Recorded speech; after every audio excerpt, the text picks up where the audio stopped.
pretty much since the time it started, and the Smart Mammo is truly his baby. In addition to your actual children, but this has been taking more time than your actual children. But so we spoke a lot about Smart Mammo inside. Okay. Love to see how it works in practice. Okay. Feel free to bring it in. So this is a mammogram on the right. Should I do a little orientation of what we're looking at? Yeah, that'd be great. You typically see two views. So this is, you see here MLO, that's one view, which is kind of a 45-degree angle of the breast. And then this is the CC view, and that's straight up and down. So you get these two different angles of the breast, of each breast. You end up with these 4 images. 20 years ago, everything was just a 2D image. This is all you would see. Today we do digital breast tomosynthesis, which is actually a stack of images. So if I start scrolling through this, these are individual slices of the breast.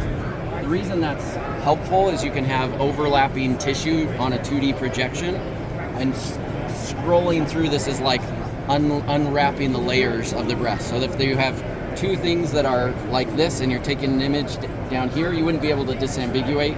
Is one a cancer and one something benign? This way I can go fly through the breast essentially and see different lesions. You'll also, if you haven't looked at a mammogram before, you'd note, what am I looking for? That looks like there's a lot going on. Cancers are generally quite subtle because we're screening for them. They're not just big obvious things.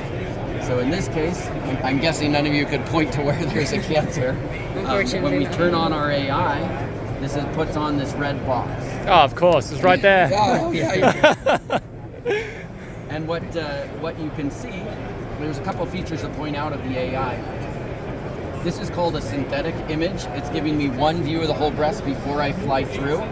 The AI will run on this, and it'll run on each one of those slices.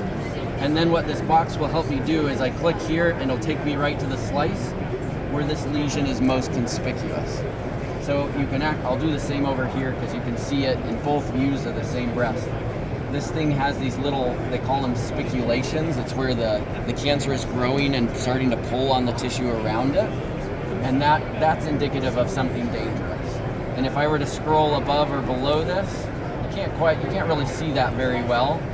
Right there is where it shows up the best. This is where in the depth of the breast that the cancer is.